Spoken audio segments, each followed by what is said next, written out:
Okay.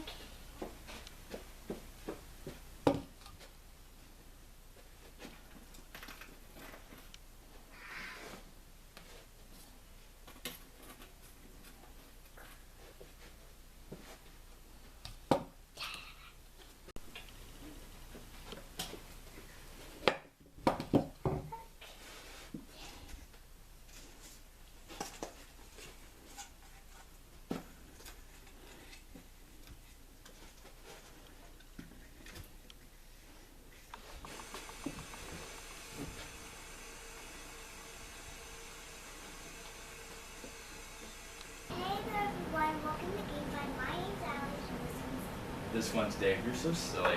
And welcome back to Alex's board game stand. And we're going to be taking a look at another Haba game called Brandon the Brave. And it's a tile laying game, and it's got this. It's going to be compared to Carcassonne, but I think it's the theme is a little better and it's condensed into 10 minutes. So 10 minutes of dragon slaying and giant subduing fun. I think I'm sold on that. Dad. What? You're not supposed to sing that.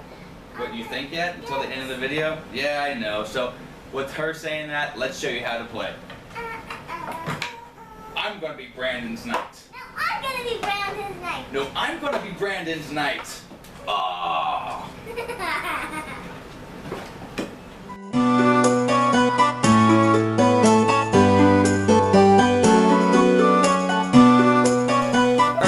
So before we show you how to play, let me show you the components of the game. There's not much in this Haba game, but as always, Haba does a great job in their production. The 36 triangle tiles here are a nice cardboard, very thick, and the task cards are the same cardboard, again, thick, sturdy cardboard, and the meeple of Conrad the Confused. Backside is a different art, and of course the front side's another art. It's painted on, again, not sticker. So I sound like a broken record every time I do the component portion of the Haba videos, but their production is great. Again, Haba, thumbs up. Now let's show you how to play. Okay, now so the instructions of the game. Let me give a brief theming of the game. So Brandon the Brave is a knight that goes around the kingdom slaying dragons, and he's one of the knights that everyone looks up to. And Conrad the Confused just keeps losing his steed and doesn't know where it is, so he's traveling around the kingdom looking for his steed. Now these two knights are one of many in the kingdom, and you want to become one of the knights to expedition with the brave Brandon and go on his adventurous travels and become one of his right-hand knights. And to do so, you have to accomplish goals. And that's where the task cards come in. So the task cards have two different X's on the back here, two different colors, and they have a picture of what task you completed. And in this example, you expelled the witch. And everyone has a different task on them and different X's on them as well. There are doubles in the game, but you start the game by passing out the appropriate amount of these task cards. And in a two-player game, you would pass out, I think it's 6, and 3-player 5. But that's what you have to do to win the game and become one of Brandon's knights, is to get rid of all of these task cards from your hand, or do these tasks and complete them by slaying dragons, battling robbers, expelling the witches, finding treasure, and what's the other one, kiddo? It's a princess, right? Princess and... Oh, and the giant, yeah, and giant and princess. So in the game, you want to basically try to get rid of all your tiles, and once you do so, Brandon acknowledges that you are a fantastic knight, and then you guys go adventuring together. So those are the task cards, and everyone will get their appropriate amount depending on players, and then at the start of the game, everyone will take one tile and draw it out of the pile, because you'll have a pile on the side, and like in Carcassonne, just place it down to the appropriate spot. Now, you can't do any illegal moves like put another square like this, but anything else that's legal, you can place it. So let's go over what the tiles do.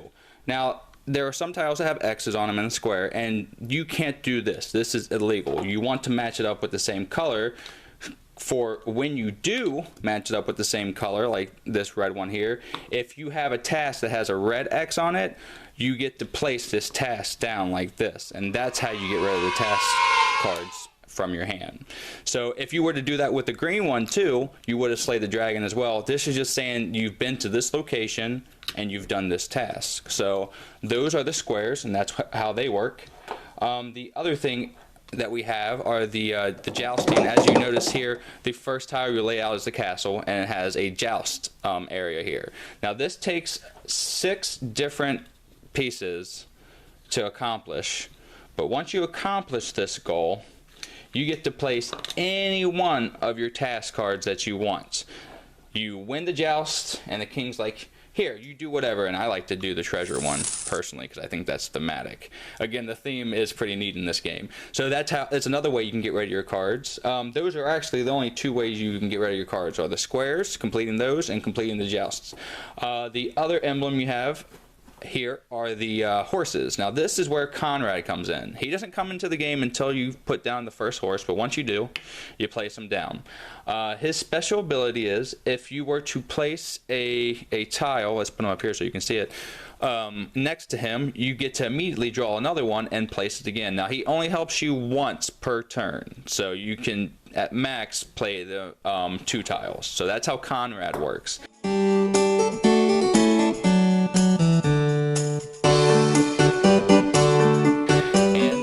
Basically how the game is played out. You keep doing this until one person has put down their last card and done their last objective, and the first person to do that becomes Brandon's right-hand knight, and he or she gets to travel with Brandon and kill all those dragons. Cha-ching, cha-ching, right?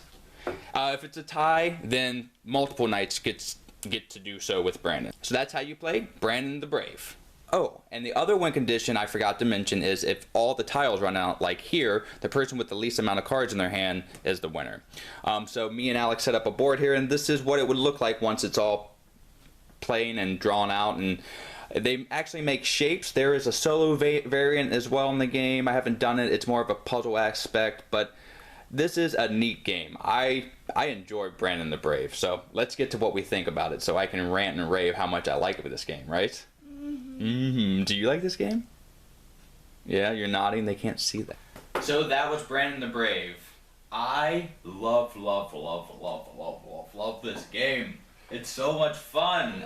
And as I said earlier in the video, it's going to be compared to Carcassonne, and you play Carcassonne quite a bit, don't you? And you like it. The thing about Carcassonne is that it's just too long. I don't mind the length, but this kid will get up and run circles around the living room a few times before the end of the game, just because, I mean, we do draw tiles and have them in our hands beforehand, but still, she's just not interested.